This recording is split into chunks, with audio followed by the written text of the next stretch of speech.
Hi ಎಲ್ರಿಗೂ ನಮಸ್ಕಾರ. ಇವತ್ತು ಮನೆಯಲ್ಲಿಯೇ ಮಿಲ್ಕ್ ಪೇಡ ಅಂದರೆ ದೂದ್ ಪೇಡವನ್ನು ಯಾವ ರೀತಿ ಮಾಡೋದು ಅಂತೇಳಿ ನಾನು ಈ ವಿಡಿಯೋದಲ್ಲಿ ನಿಮಗೆ ತೋರಿಸ್ತಾ ಇದ್ದೀನಿ. ಮನೆಯಲ್ಲೇ ಅತಿ ರುಚಿಯಾಗಿ ಮಾಡ್ಕೋಬೋದು, ಬೇಗನೆ ಆಗುತ್ತೆ ಮತ್ತು ಕಡಿಮೆ ಇಂಗ್ರೀಡಿಯೆಂಟ್ಸಲ್ಲೇ ಮಾಡ್ಕೋಬೋದು. ಬನ್ನಿ ಯಾವ ರೀತಿ ಮಾಡೋದು ಅಂಥೇಳಿ ನೋಡೋಣ. ಇಲ್ಲಿ ಒಂದು ಪಾತ್ರೆಗೆ ನಾನು 1/4 ಲೀಟ್ರಲ್ಲಿ ಅರ್ಧದಷ್ಟು ಹಾಲನ್ನು ಹಾಕ್ಕೋತಾ ಇದ್ದೀನಿ. ನಾನು ಇಲ್ಲಿ ಗ್ಯಾಸನ್ನು ಆನ್ ಮಾಡಿಲ್ಲ, ಬರೀ ಪಾತ್ರೆಗೆ ಹಾಲನ್ನು ಹಾಕ್ಕೋತಾ ಇದ್ದೀನಿ. ನಂತರ ಅದಕ್ಕೆ ನಾನು ಹಾಲಿನ ಪುಡಿಯನ್ನು ಹಾಕ್ಕೋತಾ ಇದ್ದೀನಿ. ನಾನು ಇಲ್ಲಿ ತೋರಿಸಿರೋ ಬೌಲಲ್ಲಿ 2.5 ಬೌಲ್ನಷ್ಟು ಹಾಲಿನ ಪುಡಿಯನ್ನು ಹಾಕೋತಾ ಇದ್ದೀನಿ. ಅದು 1/4 kg ಅಷ್ಟಿದೆ. ನಿಮಗೆ ಎಷ್ಟು ಬೇಕೋ ಅಷ್ಟು ಪ್ರಮಾಣವನ್ನು ನೋಡ್ಕೊಂಡು ಹಾಕ್ಕೊಳ್ರಿ. ನಂತರ ಈಗ ಸಕ್ಕರೆಯನ್ನು ಹಾಕೋತಾ ಇದ್ದೀನಿ. ನಾನು ತೋರಿಸಿರೋ ಬೌಲಲ್ಲಿ ನೋಡಿ ಅರ್ಧ ಬೌಲಷ್ಟು ಸಕ್ಕರೆಯನ್ನು ಹಾಕೋತಾ ಇದ್ದೀನಿ. ನಾನು ಕಡಿಮೆನೇ ಮಾಡ್ತಾ ಇರೋದು, ಹಾಗಾಗಿ ಸಿಹಿ ಪ್ರಮಾಣ ನೋಡ್ಕೊಂಡು ಹಾಕ್ಕೊಳ್ರಿ. ನಾನು ಇದಕ್ಕೆ ಸ್ವಲ್ಪ ಬೆಲ್ಲವನ್ನು ಕೂಡ ಆ್ಯಡ್ ಮಾಡ್ತೀನಿ ಸ್ವಲ್ಪ ಬಿಸಿ ಆದ ನಂತರ, ಹಾಗಾಗಿ ಸ್ವಲ್ಪವನ್ನೇ ಸಕ್ಕರೆಯನ್ನು ಹಾಕ್ಕೊಂಡಿದ್ದೀನಿ. ಈಗ ನೋಡಿ ನೀಟಾಗಿ ಮಿಕ್ಸ್ ಮಾಡ್ಕೋಬೇಕು. ಹಾಲಿನ ಪೌಡ್ರನ್ನ ಹಾಲಿನ ಜೊತೆ ನೀಟಾಗಿ ಮಿಕ್ಸ್ ಮಾಡ್ಕೋಬೇಕು. ಎಲ್ಲೂ ಕೂಡ ಸ್ವಲ್ಪನೂ ಗಂಟಿರಬಾರ್ದು. ಆ ರೀತಿ ನೀಟಾಗಿ ನೋಡಿ, ಇಲ್ಲಿ ಕ್ರೀಮ್ ಥರ ಬರುತ್ತೆ, ನೋಡೋದಕ್ಕೆ ಬೆಣ್ಣೆ ಥರ ಕಾಣಿಸ್ತಾ ಇದೆ. ಇನ್ನೂ ಸ್ವಲ್ಪ ನಾವು ನೀಟಾಗಿ ಮಿಕ್ಸ್ ಮಾಡ್ಕೋಬೇಕು. ಎಲ್ಲವೂ ಕೂಡ ಕ್ರೀಮ್ ಥರ ಆಗೋವರೆಗೂ ಕೂಡ ನೀಟಾಗಿ ಗಂಟಿಲ್ಲದೆ ಮಿಕ್ಸ್ ಮಾಡಬೇಕು.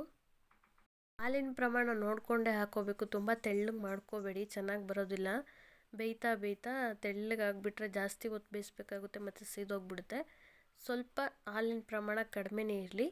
ನೋಡಿ ಈ ರೀತಿ ಕ್ರೀಮ್ ಥರ ಆಗ್ತಾಯಿದೆ, ನೋಡ್ತಾ ಇದ್ದೀರಾ? ಈ ರೀತಿ ಟೆಕ್ಸ್ಚರ್ ಬಂದಿದೆ.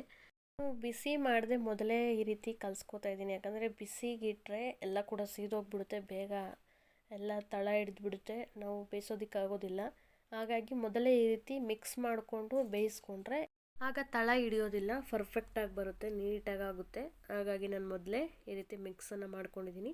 ಮಿಕ್ಸ್ ಆದ ನಂತರ ಈಗ ಬನ್ನಿ ಗ್ಯಾಸನ್ನು ಆನ್ ಮಾಡ್ಕೋತಾ ಇದ್ದೀನಿ. ಈಗ ನಾವೇನು ಮಿಕ್ಸ್ ಮಾಡಿದ್ದೀವಲ್ಲ ಆ ಮಿಶ್ರಣವನ್ನು ಒಲೆ ಮೇಲೆ ಇಡ್ತಾ ಇದ್ದೀನಿ.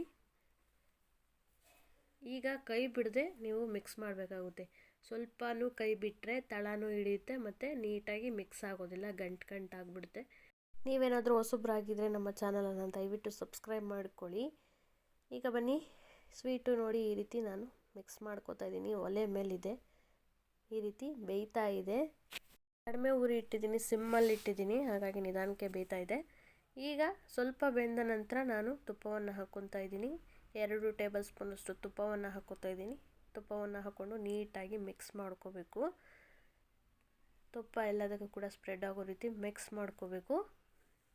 ಸ್ವಲ್ಪ ಮಿಕ್ಸ್ ಆದ ನಂತರ ಅದಕ್ಕೆ ನಾನೀಗ ಜಜ್ಜಿ ಎತ್ತಿಟ್ಕೊಂಡಿರುವಂತಹ 2 ಏಲಕ್ಕಿ ಪುಡಿಯನ್ನು ಅದರೊಳಗಡೆ ಹಾಕೋತಾ ಇದ್ದೀನಿ. ಮತ್ತೊಮ್ಮೆ ಮಿಕ್ಸ್ ಮಾಡಿ, ಈಗ ನೋಡಿ ತಳ ಹಿಡಿತಾ ಇದೆ, ಆಲ್ರೆಡಿ ಎಲ್ಲ ಗಟ್ಟಿ ಆಗ್ತಾ ಇದೆ, ತಳ ಹಿಡಿತಾ ಇದೆ. ಈಗ ಅದಕ್ಕೆ ಸ್ವಲ್ಪ ಬೆಲ್ಲವನ್ನು ಹಾಕೋತಾ ಇದ್ದೀನಿ. ಸ್ವಲ್ಪ ರುಚಿ ಚೆನ್ನಾಗಿ ಬರುತ್ತೆ ಅಂತೇಳಿ ಸ್ವಲ್ಪ ಬೆಲ್ಲವನ್ನು ಹಾಕೋತಾ ಇದ್ದೀನಿ, ತುಂಬ ಬೇಡ. ಸಕ್ಕರೆಯನ್ನು ಹಾಕಿದ್ದೀನಿ ಸ್ವಲ್ಪ ಪ್ರಮಾಣದಲ್ಲಿ, ಸ್ವಲ್ಪ ಬೆಲ್ಲವನ್ನು ಹಾಕ್ಕೊಂಡು ನೀಟಾಗಿ ಎಲ್ಲವನ್ನು ಮಿಕ್ಸ್ ಮಾಡ್ಕೋಬೇಕು. ಈಗ ಬಿಸಿ ಆಗ್ತಾ ಇರೋದ್ರಿಂದ ತಳ ಹಿಡಿತಾ ಇದೆ, ನೀಟಾಗಿ ಗಂಟಿಲ್ಲದೆ ಎಲ್ಲೂ ಕೂಡ ಕೈ ಬಿಡದೆ ಮಿಕ್ಸ್ ಮಾಡಿಕೊಂಡು ಈ ಹದಕ್ಕೆ ಬೇಯಿಸ್ಕೋಬೇಕು. ನೋಡಿ ಈ ರೀತಿ ಇರಬೇಕು, ಹಿಟ್ಟು ನೀಟಾಗಿ ಗಟ್ಟಿಯಾಗಿ ಈ ಹದಕ್ಕೆ ಬರಬೇಕು. ಒಂದು ತಟ್ಟೆಗೆ ಹಾಕ್ಕೊಂಡಿದ್ದೀನಿ. ಈಗ ಅದನ್ನು ಮಿಕ್ಸ್ ಮಾಡ್ಕೋಬೇಕು, ಅಂದರೆ ಮುದ್ದೆ ಥರ ಮಾಡ್ಕೋಬೇಕು. ಅದಕ್ಕೆ ನಾನು ಸ್ವಲ್ಪ ಕೈಗೆ ತುಪ್ಪವನ್ನು ಹಾಕ್ಕೊಂಡು ಮುದ್ದೆ ಥರ ಮಾಡ್ಕೋತೀನಿ. ತುಪ್ಪ ಏಕೆ ಅಂತ ಹೇಳಿದ್ರೆ ಅದು ಮುದ್ದೆ ಥರ ಮಾಡೋ ಟೈಮಲ್ಲಿ ಅಂಟು ಆಗುತ್ತೆ ಕೈಯೆಲ್ಲ ಅಂತ ಹೇಳ್ಬಿಟ್ಟು ನಾನು ತುಪ್ಪವನ್ನು ಸವರಿಕೊಂಡು ನೀಟಾಗಿ ಈ ರೀತಿ ಮಾಡ್ಕೋತಾ ಇದ್ದೀನಿ. ಇದನ್ನು ಮಾಡೋದಕ್ಕೆ ತುಂಬ ಇಂಗ್ರೀಡಿಯೆಂಟ್ಸ್ಗಳ ಅವಶ್ಯಕತೆ ಇಲ್ಲ, ತುಂಬ ಕಡಿಮೆ ಇಂಗ್ರೀಡಿಯೆಂಟ್ಸು, ಮನೆಯಲ್ಲಿ ಆಲ್ಮೋಸ್ಟ್ ಎಲ್ಲ ಇದ್ದೇ ಇರುತ್ತೆ. ನೀವು ಫ್ರೀ ಟೈಮಲ್ಲಿ ಈ ರೀತಿ ಸ್ವೀಟನ್ನು ಮನೆಯಲ್ಲೇ ಈಸಿಯಾಗಿ ಮಾಡ್ಕೋಬೋದು. ಟೈಮು ಕೂಡ ಜಾಸ್ತಿ ತಗೊಳ್ಳೋದಿಲ್ಲ, ಬೇಗನೆ ಆಗಿಬಿಡುತ್ತೆ.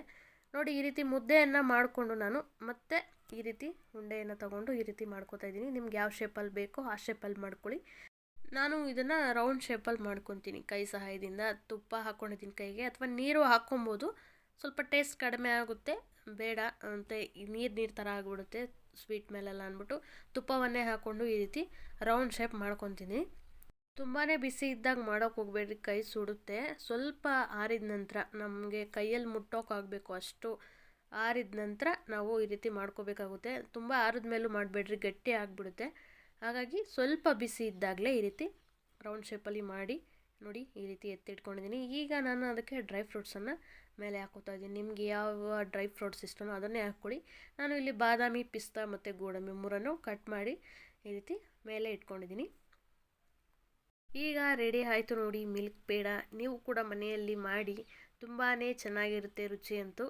ಹಾಲಿನ ಪೌಡ್ರಿಂದ ಈ ರೀತಿ ಮಿಲ್ಕ್ ಪೇಡ ಅಂದರೆ ದೂದ್ ಪೇಡವನ್ನು ಮಾಡ್ಕೋಬೋದು ಈಸಿಯಾಗಿ ಅಂತ ನಾನು ಈ ವಿಡಿಯೋದಲ್ಲಿ ನಿಮಗೆ ತೋರಿಸಿದ್ದೇನೆ. ಈ ವಿಡಿಯೋ ಇಷ್ಟ ಆದರೆ ದಯವಿಟ್ಟು ಲೈಕ್ ಮಾಡಿ, ಹಾಗೆ ಸಬ್ಸ್ಕ್ರೈಬ್ ಮಾಡಿ. Thank you.